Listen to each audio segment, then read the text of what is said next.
Bendiciones a todos mis hermanos de la Iglesia Bíblica Cristo Viene, de la ciudad de Sincelejo. Bien, en esta hora vamos a mirar la segunda parte de la temática que estamos analizando, estamos viendo, que es referente a la escatología bíblica. Y de esa manera vamos a analizar precisamente el libro de Daniel, capítulo 2, versículos 31 al 45, que también es una temática muy importante referente a la escatología bíblica, y de esa manera vamos a analizarlo más a fondo, qué mensaje hay aquí implícito y asimismo cómo nos puede dar esa pauta, esa enseñanza fundamental para estos tiempos. Así que vamos a analizarlo y básicamente aquí nos está hablando del sueño que tuvo Nabucodonosor. ¿Okay? Nabucodonosor tuvo este sueño aproximadamente en el año 570 antes de Cristo.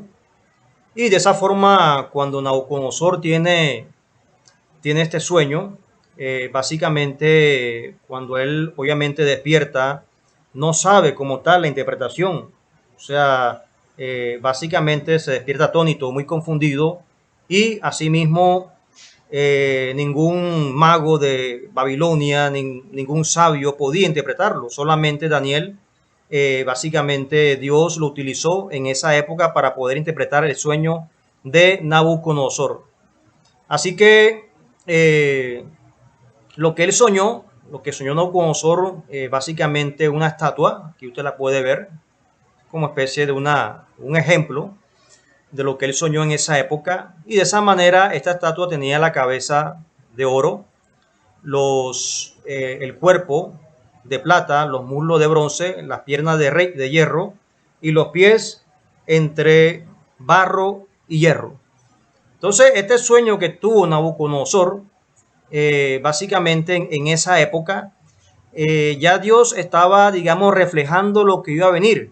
Básicamente, digámoslo de esta manera, el comienzo o el principio, ¿okay? El comienzo del fin, el comienzo y el tiempo del fin, lo que iba a venir en la humanidad a partir de Nabucodonosor, el imperio babilónico. Entonces, vemos aquí, mis hermanos, plasmado como tal, plasmado lo que iba a venir, plasmado lo que iba a suceder, y de esa forma, de esa manera, obviamente Dios utilizó a Nabucodonosor, o Dios permitió que soñara esto para mostrar también a las futuras generaciones, no solamente Babilonia, sino las futuras generaciones de Israel y también la generación de este tiempo, de lo que iba a pasar.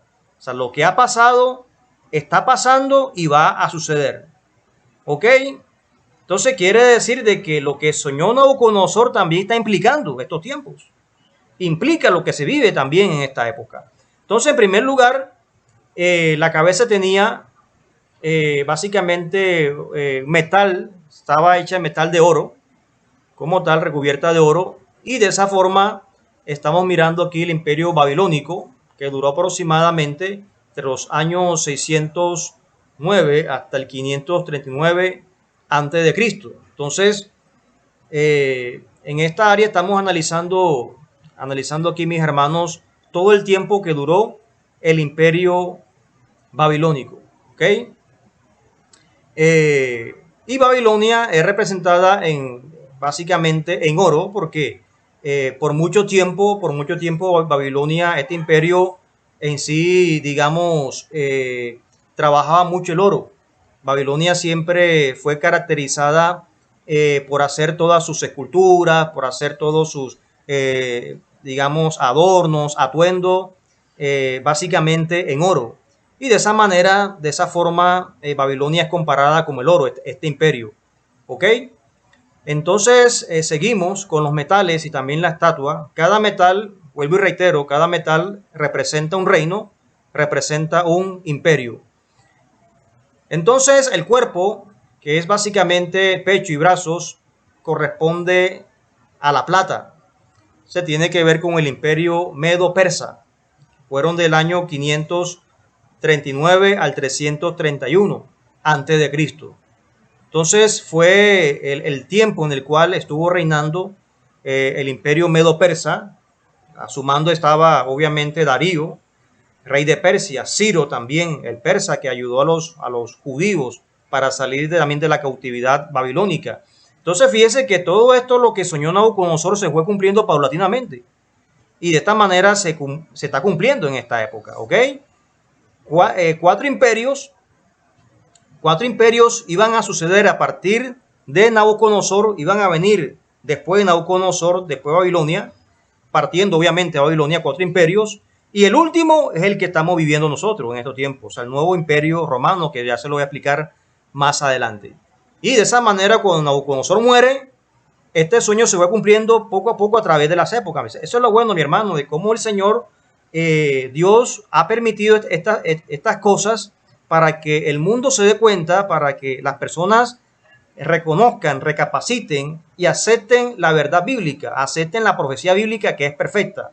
La palabra más segura o la profecía más segura está plasmada como tal en las Sagradas Escrituras. Y de esa manera aquí lo vemos obviamente plasmado. Un sueño que tuvo este hombre hace 2500 años atrás, mire cómo se está cumpliendo, al pie de la letra.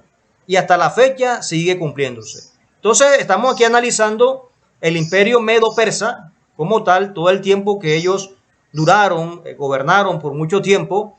Y de esa manera, cuando ya este imperio, los persas, desaparecen, viene más adelante el imperio griego.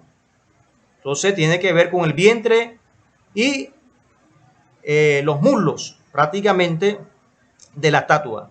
Entonces el vientre y muslo de bronce tiene que ver con Grecia, año 331, año 168 antes de Cristo. Fue todo el tiempo que duró este imperio. Y de esa manera, cuando ya pasa el imperio medo-persa, los griegos se apoderan como tal de todo el continente asiático, todo el continente africano y el continente europeo en esa época. Entonces Grecia obviamente está representada por el bronce. Y de esa manera la historia es bastante contundente. Los griegos básicamente ellos trabajaban con el bronce. Los griegos son reconocidos con este metal, con el bronce. Al igual que el caso de los persas, que era la plata. Esa era, digamos, su especialidad. Y fíjese que la historia también confirma de que los griegos eran expertos con el bronce como tal. Los escudos de los griegos eran hechos a base de bronce. Entonces, fue uno de los imperios que empieza con este metal a trabajarlo, a poderlo tallar también, moldearlo.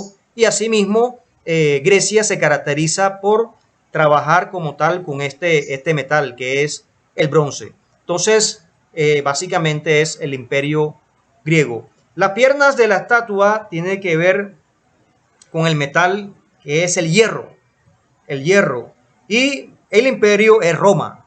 ¿Okay? Fíjense el orden. Y todo este orden se ha ido cumpliendo, mis hermanos, a través de los tiempos.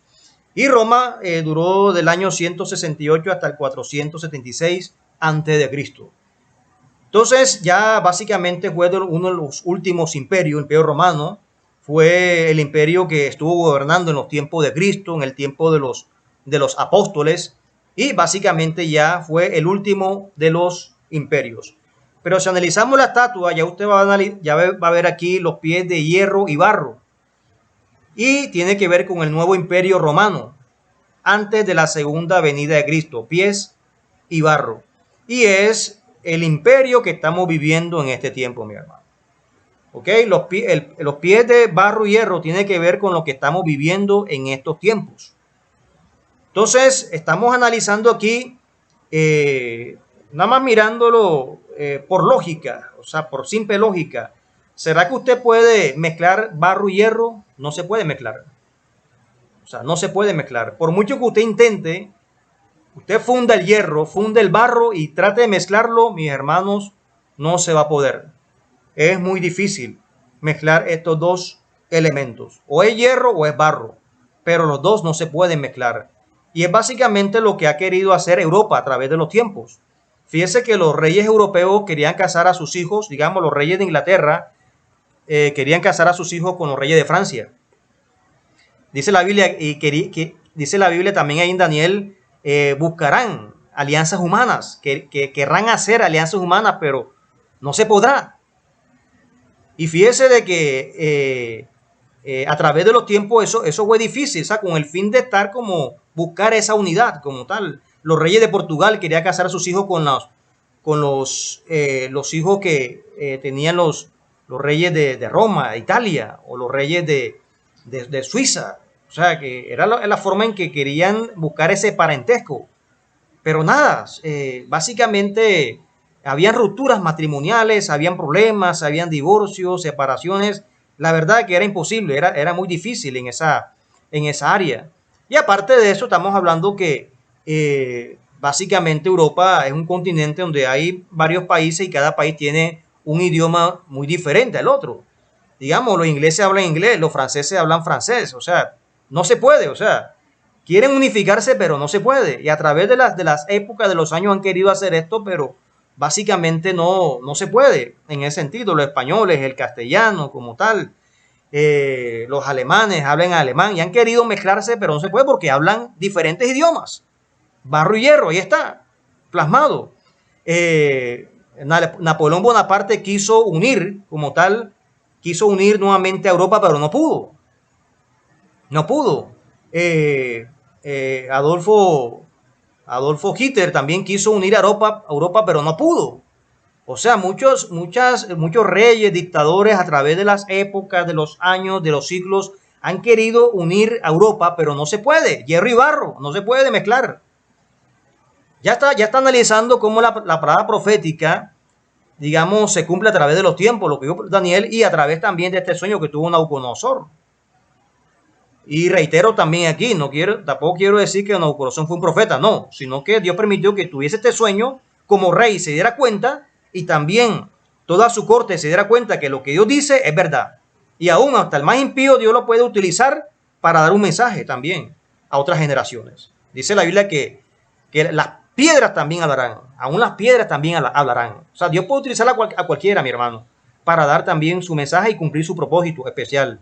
Y reitero, no es que sea un profeta, sino ya hay casos de casos, hay excepciones que Dios hace para dar un mensaje a un pueblo y reconozcan el poder de Dios, para que la gente mire y analice quién es Jehová, para que sepan quién es Dios, para que sepa quién es Jehová. Así que estamos mirando aquí que para Dios no hay obstáculos. A la hora de Dios dar un mensaje, utiliza cualquier instrumento para dar a conocer su voluntad a través de las épocas y a través de los tiempos. Así que estamos analizando aquí, mis hermanos, de que Europa a través de los tiempos, de los años, ha querido unirse, pero no ha podido.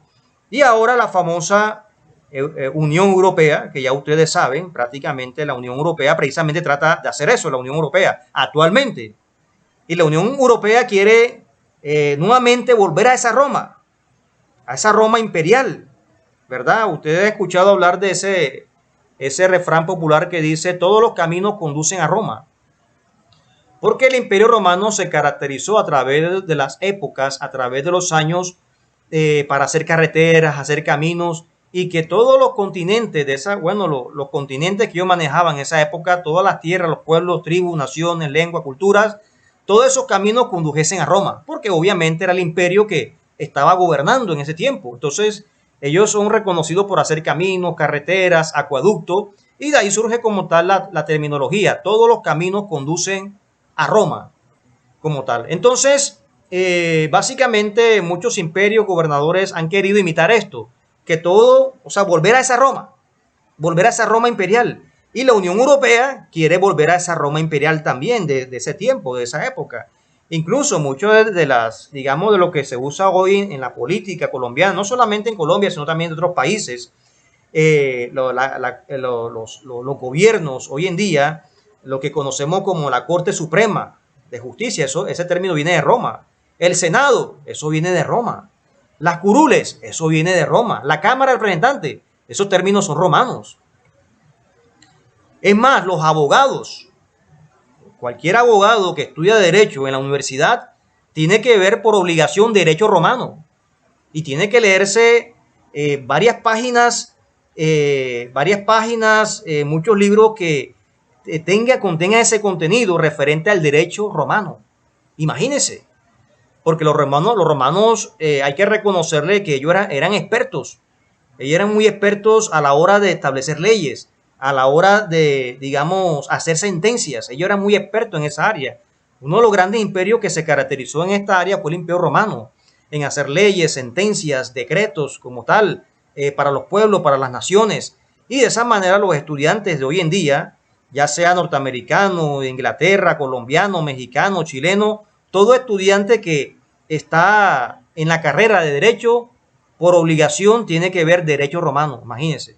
¿Cómo será este imperio, mis hermanos? ¿Cómo será este imperio, digamos, tan poderoso en todas las áreas y sobre todo en lo referente a las leyes, de que todavía es la hora, todavía es la hora que los abogados utilizan mucho del derecho romano?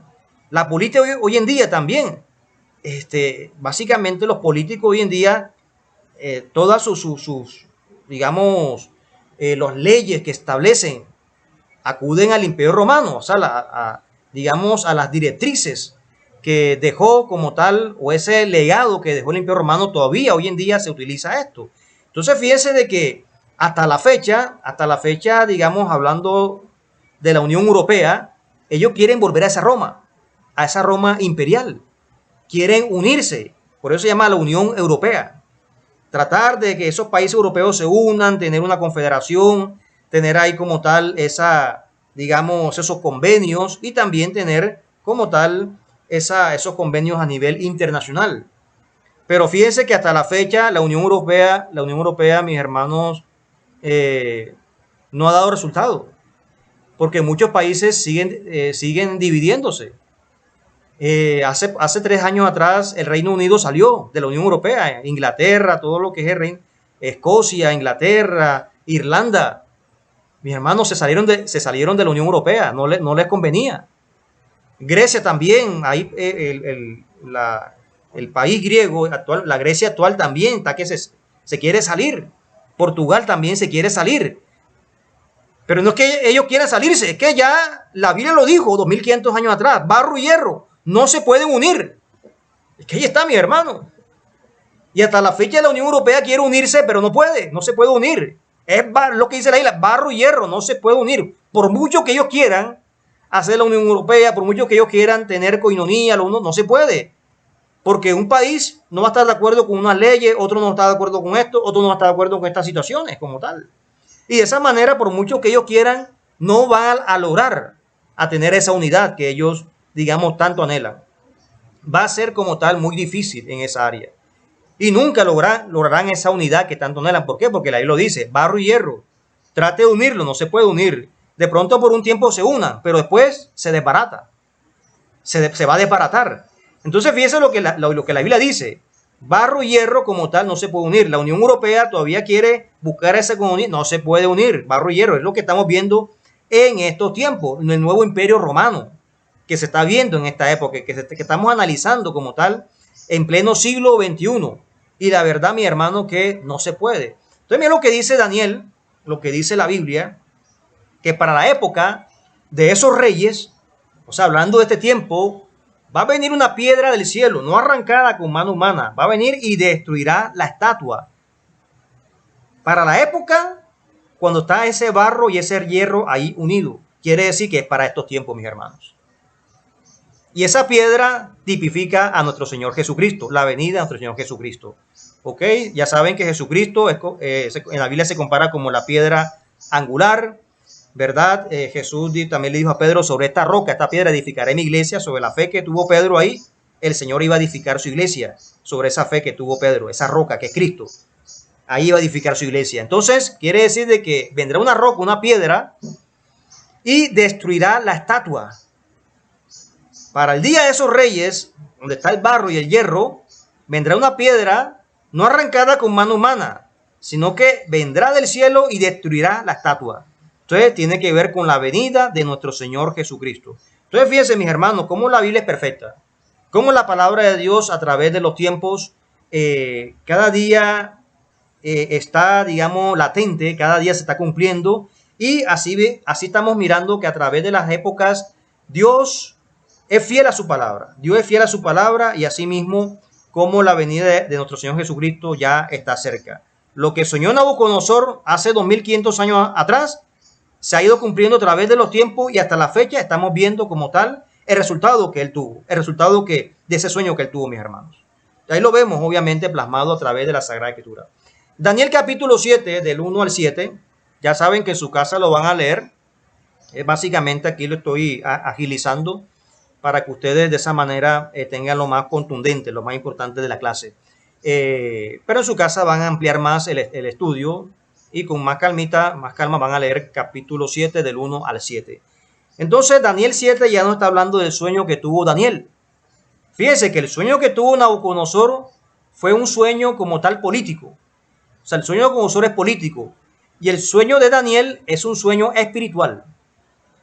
Los dos son similares. O sea, el sueño que tuvo Nabucodonosor y el sueño que tuvo Daniel son casi iguales, son parecidos. La única diferencia es que el de Nabucodonosor fue político y el sueño que tuvo Daniel fue un sueño espiritual.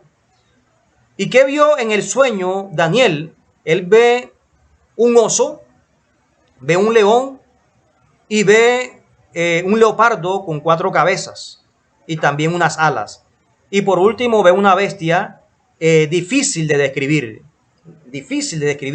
Y fíjese que son los 4 reinos que menciona Nabucodonosor, o que Nabucodonosor mira en el sueño. Son los 4 reinos, pero la diferencia es que lo que Nabucodonosor eran metales, aquí son animales. Entonces Nabucodonosor sueña con la estatua, la cabeza es de oro, y de esta manera el primer animal que ve Daniel es un león.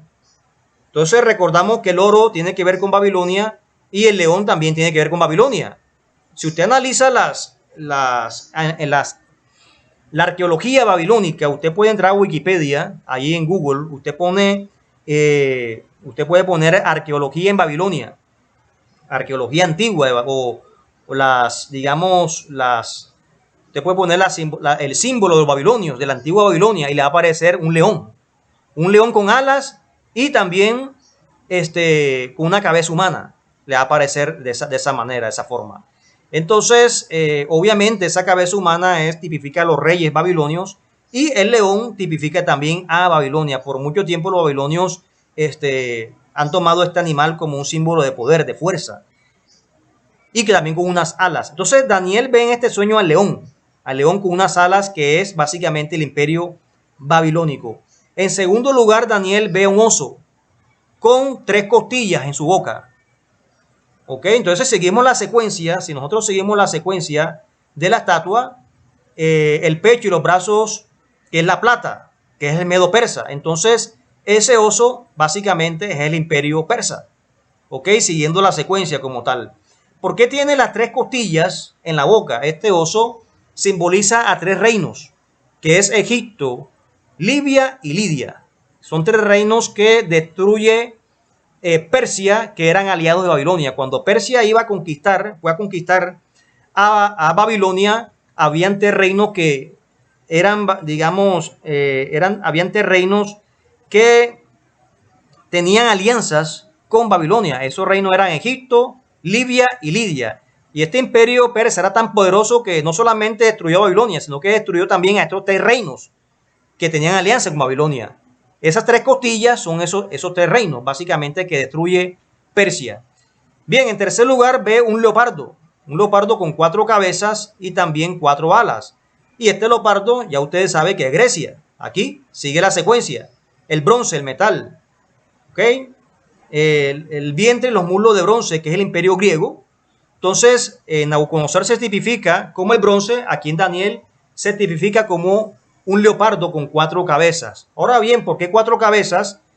Fueron 4 generales griegos que reemplazaron al emperador Alejandro Magno. Si usted analiza la historia, Alejandro Magno no pudo tener descendientes. Alejandro Magno no tuvo descendencia, no tuvo hijos. Por lo tanto, cuando él muere, no había nadie que le reemplazara en el reino. Por lo tanto, hubo 4 generales griegos que lo reemplazaron. Y de esa manera esas 4 cabezas son estos emperadores griegos que reemplazan a Alejandro Magno cuando muere. Las 4 alas que tiene simbolizan la rapidez con que conquistaban los griegos. O sea, los griegos se caracterizan por ser un imperio que eran muy rápidos, muy ágiles para las conquistas. O sea que si Persia conquistaba, digamos, 5 reinos, 5 pueblos en el transcurso de 4 años, 5 años, los griegos lo hacían un año, imagínense, era muy rápido para las conquistas. Y la bestia que básicamente era difícil de describir, la bestia que era muy difícil de comprender, tiene que ver con el hierro, con Roma, ¿ok? El hierro, Roma. Era una bestia horrorosa y de esa manera difícil de describir y básicamente tipifica aquí el imperio romano. Entonces vemos aquí el sueño que tuvo Daniel y el sueño que tuvo Nabucodonosor. Básicamente son sueños muy similares, la única diferencia que el uno es político, el Nabucodonosor, y el de Daniel es un sueño espiritual en esa área. Daniel 7:8 dice, mientras yo contemplaba los cuernos, he aquí que otro cuerno pequeño salía entre ellos, y delante de él fueron arrancados 3 cuernos de los primeros. Y he aquí que este cuerno tenía ojos como de hombre y una boca que hablaba grandes cosas. Entonces, cuando Daniel ve esta bestia que está aquí, y de esa manera, aquí enfatiza como tal Daniel esta bestia, él ve que habían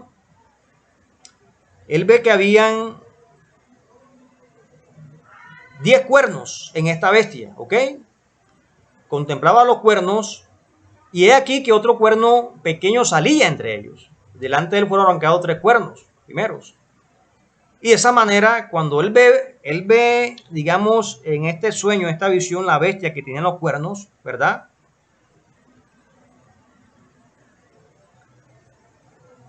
Analiza que sobresale uno. Y este cuerno que sobresale era un cuerno como personificado, que hablaba, decía grandes cosas. Y este cuerno tipifica como tal, mis hermanos, lo que es el anticristo. Que ya más adelante voy a aplicarle al respecto, lo que ya que tipifica como tal este personaje. Pero tiene que ver con el anticristo. Ya Daniel aquí, ya Dios le está mostrando en esta visión quién va a ser ese anticristo. Y de esa manera, ese cuerno quién iba a ser en el fin de los tiempos, o sea, en esta época. Y básicamente tiene que ver, mis hermanos, con la Iglesia Católica Romana. ¿Ok? Entonces, es una temática que yo también he compartido aún con católicos, ¿verdad? Con gente católica, y de esa manera muchos me han dado la razón en esta área. Cómo a través de la época de los tiempos, la Iglesia Católica lamentablemente ha cambiado su curso, se ha pervertido, y de esa manera vamos a analizar la historia que ha pasado con esta Iglesia Católica y también este cuerno, que representa como tal la Iglesia Católica Romana. ¿Ok? Entonces, estamos analizando aquí que cuando ya es destruido el imperio romano, el Roma política, hablando de Roma, porque cuando es destruido Roma en el año 400 después de Cristo, más adelante se levanta el imperio romano espiritual y tiene que ver con la Iglesia Católica Romana. ¿Ok? Cuando cae el imperio romano políticos, más adelante se levanta el imperio romano espiritual y tiene que ver con la Iglesia Católica Romana en esa área. ¿Por qué? Porque en esa época, cuando Roma estaba gobernada ya por los, digamos, estamos hablando del año 380 después de Cristo, o 350, estaba el emperador Constantino. Yo creo que muchos de ustedes han escuchado hablar de Constantino, que fue precursor de la Iglesia Católica. Y Constantino tiene alianzas con los cristianos. Usted sabe que los cristianos fueron perseguidos por mucho tiempo por los romanos, pero Constantino hace alianza con los cristianos por fines políticos, para ganar votos, ganar adeptos como tal. Y de esa forma, Constantino hace alianza con muchos cristianos de esa época, y de esa forma el obispo que estaba en Roma, recordemos que antiguamente los pastores también eran llamados obispos. Estoy hablando de la iglesia primitiva, iglesia evangélica, ni todavía existía la iglesia católica, y la Biblia lo dice, o sea, alguno anhela obispado, buena cosa desea. O sea, obispo como tal viene del griego obispón, autoridad. Quiere decir que un pastor puede también ser un obispo, un pastor es un obispo como tal. La diferencia es que de pronto en esos tiempos el obispo era el que estaba a cargo de otros pastores, digamos, en una región, digámoslo así, un ejemplo. departamento de Sucre, hay un obispo que está a cargo de esos pastores que están en los diferentes municipios de Sucre como tal. O sea, pastorea a los pastores que están en Sucre, ¿ok? En todo el departamento de Sucre. Su sede principal está en Sincelejo. Digamos, es el término obispo bíblicamente, el término bíblico. O también podría ser un pastor local, una iglesia local. Entonces, ¿qué pasa? De que la iglesia ya se había extendido, la iglesia primitiva se había extendido en diferentes partes del mundo, en España, en Grecia, parte digamos, de toda Europa ya se había extendido y también tenía su sede en Roma, tenía su sede en Italia. Estoy hablando de iglesia primitiva, iglesia evangélica. No existía todavía la iglesia católica. Entonces Constantino hace alianza con esta iglesia y de esa manera él pone, digamos, en Roma como obispo, digamos, en Roma o pone allí, el obispo de Roma lo pone como un líder, como un dirigente, como tal, para que esté ahí gobernando. Mientras él se fue a Constantinopla, a Oriente, en Turquía, y él funda allí esta ciudad llamada Constantinopla, o sea, con el fin de gobernar Oriente, y en Occidente se queda el obispo de Roma se queda gobernando allá en Occidente. Sabemos que los cristianos fueron ganando también puestos en el Senado, fueron ganando puestos también en la política también de Roma como tal. Entonces, ¿qué pasa? De que ya Roma tenía dos imperios, o digamos dos formas de gobernar, o dos sedes para gobernar, que era Oriente, Constantinopla, y Occidente, allá en Roma. Constantinopla hoy en día es Estambul, allá en Turquía. Lo que era la antigua Constantinopla hoy en día es Estambul. Y allá gobernaba Constantino. Entonces le puso su nombre, al nombre de esta ciudad le puso Constantinopla, en honor básicamente al nombre que él tenía como tal en esa época. Entonces, ¿qué pasa? Cuando Roma cae, ya Roma es destruida en el año 400 después de Cristo, ya había muerto Constantino, ya muchas personas, los obispos también habían muerto, pero venían otros obispos, también los reemplazaban otros obispos, otros emperadores. Entonces, cuando ya Roma, la Roma política cae, es destruida en ese tiempo, en esa época, ya para el año 500 después de Cristo surge como tal la Roma, el Imperio Romano, pero en forma espiritual la Iglesia Católica Romana. O sea, ese obispo que estaba allí, lamentablemente se corrompe. ¿Por qué? Porque él empieza a abrazar la idolatría de Roma. Digamos, los romanos tenían mucha idolatría de los griegos, por eso se llama Imperio Greco-Romano, porque ellos heredaron mucho de los griegos. Tenían al dios Zeus, a la diosa Venus, al dios Poseidón, de todo eso de Grecia. Entonces, ¿qué hizo el obispo? Él quita la imagen del dios, el dios Poseidón, y pone a San Pablo. Quita la imagen de la diosa Venus y pone o la diosa del sol y pone a María, ¿verdad? Quita la imagen del dios, el dios Saturno y pone a San Pedro, y así sucesivamente, él fue reemplazando. Entonces, ¿qué tal? Como tal, aquí surge, mis hermanos, en esta época la Iglesia Católica. Empezaron las oraciones a María, las oraciones a los santos, el purgatorio, la misa, bueno, y muchas cosas que hoy en día practican ellos. Entonces, ahí nace como tal el Imperio Romano espiritual. O sea, quiere decir que ese Imperio Romano todavía sigue. Entonces, es el cuerno que ve Daniel allí, en esa visión. O sea, se levanta un nuevo reino, se levanta un nuevo imperio, y básicamente tiene que ver con el anticristo. Entonces dice aquí la profecía de Daniel, nuevamente la leo, dice: mientras yo contemplaba los cuernos, he aquí que otro cuerno pequeño salía entre ellos, y delante de él fueron arrancados 3 cuernos de los primeros. Y he aquí que este cuerno tenía ojos como de hombre y una boca que hablaba grandes cosas. Entonces, mira lo que hacía: este cuerno sobresale y de esa manera arranca 3 cuernos de los primeros. Mira lo que está haciendo aquí. O sea, cuando estamos hablando aquí de cuernos, estamos hablando aproximadamente de 10 cuernos que tenía esta bestia. Así literalmente, tenía 10 cuernos, que son 10 reinos, pero él sobresale y destruye como tal 3. Destruye 3, quedando así 8 cuernos, ¿ok? Incluido ese cuerno que habla grandes cosas, ¿ok? Sí. Hay 10, destruye 3, quedan 7, más ese cuerno que la Iglesia Católica, estaríamos hablando de 8 naciones, quedan ahí. Entonces, a través de la historia, mis hermanos, vamos a mirar cuáles fueron esas naciones que destruye la Iglesia Católica. Miren que Daniel lo dijo en el sueño, Daniel lo expresó en el sueño, Daniel lo vio allí en esta visión, y en el año 500 año 500 después de Cristo, esta visión se cumple, esta profecía se cumple. Lo que soñó Daniel, lo que vio en esa visión, se cumple en el año 500 después de Cristo. Dice, en el siglo V la Iglesia Católica extermina a 3 pueblos. ¿Cuáles son? Los vándalos, los gerulos y los ostrogodos. Eso está confirmado, mi hermano. Te quiere decir, mis hermanos, de que la Biblia es perfecta, la palabra profética es perfecta y a través de los tiempos se ha cumplido. Y fíjense cómo la Iglesia Católica destruyó a estos pueblos porque estaban en contra de pronto de algunas doctrinas que ellos manejaban. Ustedes saben que la Santa Inquisición hacía eso. Cualquier cosa que iba en contra de sus políticas, de su doctrina o de, digamos, las costumbres que ellos manejaban, iban matando enseguida. Esa era la Santa Inquisición. Todo lo que hacía la Iglesia Católica a través de los años, a través de los tiempos, mis hermanos. Y fíjense de que ellos, como tal, hicieron esta destrucción marginando como tal a estos pueblos, llevándolos a este límite. Entonces, fíjense, miren, aquí vemos el continente europeo. ¿Okay? Este es todo el continente europeo. Y de esa manera, el territorio que usted ve aquí de rojo era que gobernaba como tal el Imperio Romano. El Imperio Romano, obviamente espiritual, la Iglesia Católica.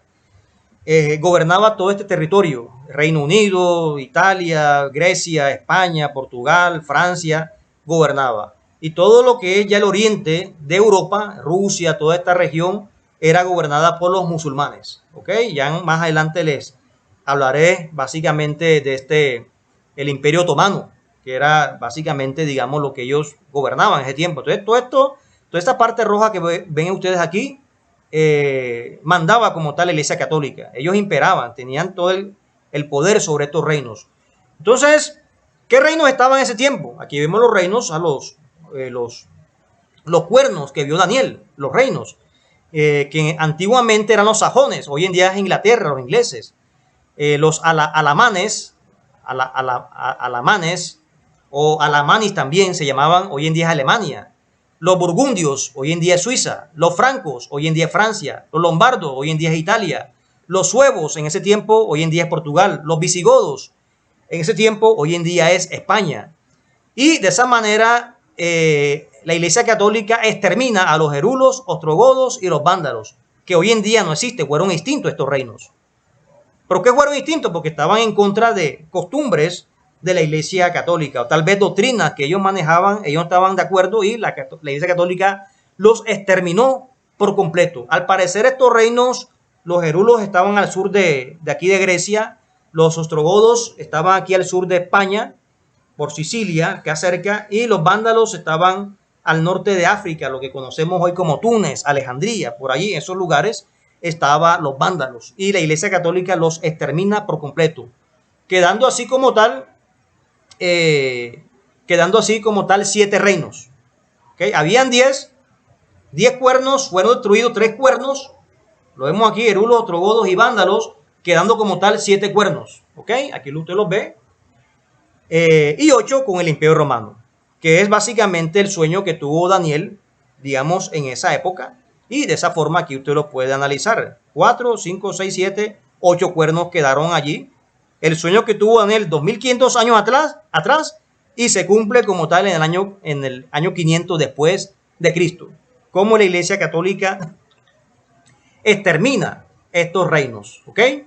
Daniel 7:25 dice, y hablará palabras contra el Altísimo, y a los santos del Altísimo quebrantará, y pensará en cambiar los tiempos y la ley, y será entregado en su mano hasta tiempo y tiempos y medio tiempo. ¿Ok? También fue algo que Dios le mostró a Daniel en esta visión profética, y de esta manera la Iglesia Católica básicamente hizo digamos, esta modificación como tal en el calendario. Mira lo que está diciendo aquí, mis hermanos, sobre toda esta palabra.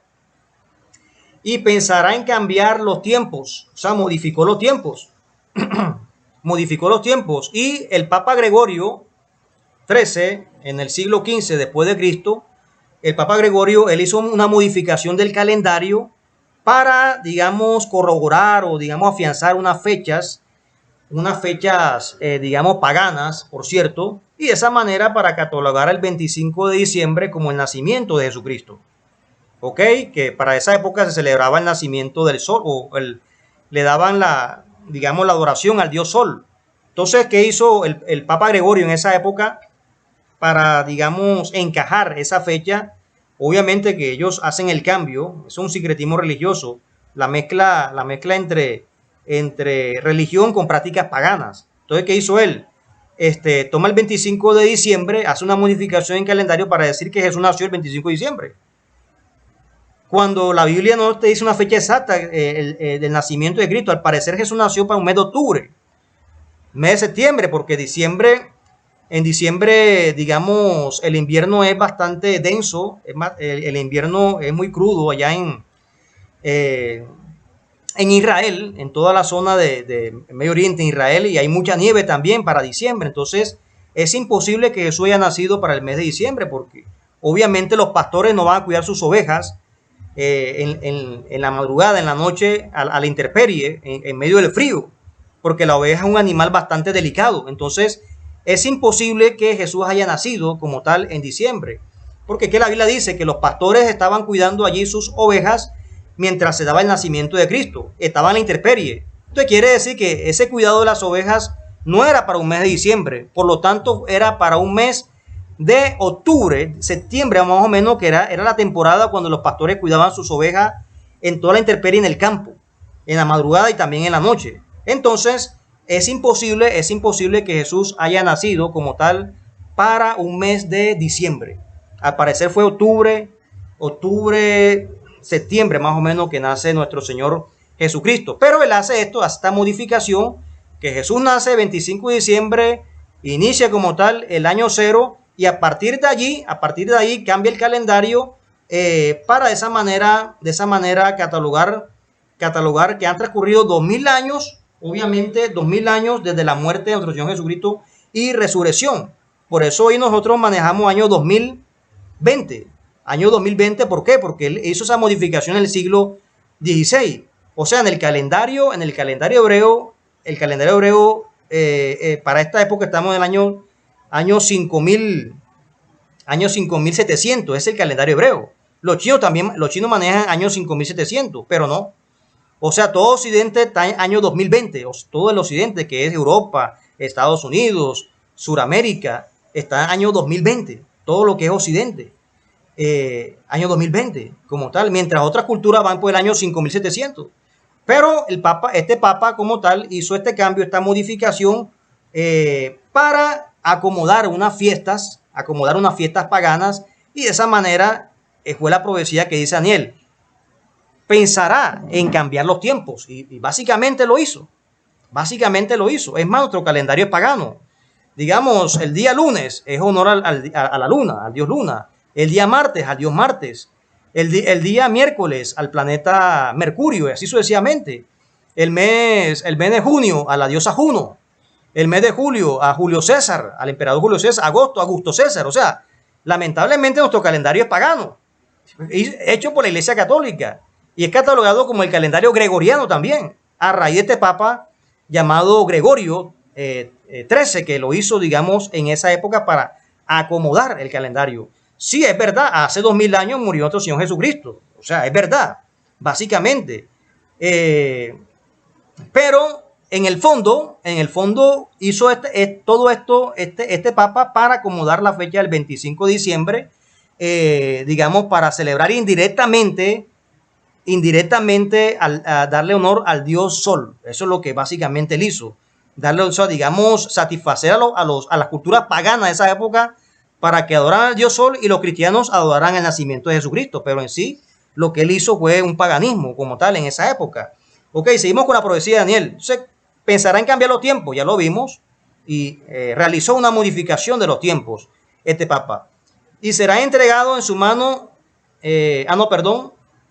dice aquí, pensará cambiar en los tiempos y la ley, miren, y la ley también. Y obviamente la Iglesia Católica hizo una modificación de la ley. Miren la modificación que ellos hicieron. Entonces, los 10 mandamientos que tenemos aquí, que están en la Biblia, aquí están en rojo, son los 10 mandamientos. ¿Qué hicieron ellos? Lo modificaron, lo cambiaron. Quitaron el segundo mandamiento: no harás imágenes ni te inclinarás a ellas. O no tendrás imágenes delante de mí ni te inclinarás a ellas.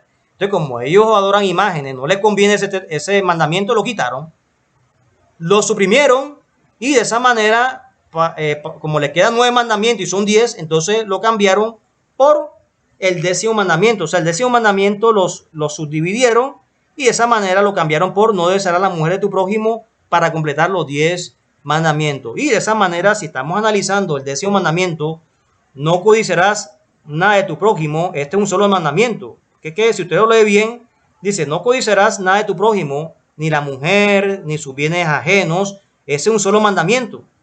Pero ¿qué hicieron ellos? Ellos lo subdividieron, tomando a no desear a la mujer como un mandamiento y no codiciar los bienes ajenos como otro mandamiento para completar 10. Pero lo que no saben ellos que es un solo mandamiento como tal. Un solo mandamiento que encaja 3 principios allí plasmados. Pero ellos lo subdividieron para completar los 10 porque ellos saben que no les conviene. Pero antes que ellos hicieron eso, ya Dios se lo reveló a Daniel. Cambiaron hasta la ley, imagínense. Entonces, ¿no les parece que esta bestia a través de los tiempos, mis hermanos, ha hecho barbaridades? ¿No les parece que la Iglesia Católica a través de los tiempos ha hecho cosas, verdad, digamos, crueles? Y obviamente no es para ofender a los católicos. Cuando yo hablo con los católicos, les comento esto y no es para ofenderlos. Cuando les vaya a predicar a un católico, no es para ofenderlos, sino de buenas maneras decirle a ellos lo que ha sucedido. Ahí me ha tocado también compartir hasta con curas, con padres, con curas. Me ha hablado y ellos me dicen que es verdad. Ellos me dicen que es verdad y lo que dice la Biblia. Sino que a veces por el dinero ellos están allí, por la plata que les pagan. El Vaticano, que le manda la curia, las arquidiócesis. Pero ellos saben que esto es verdad.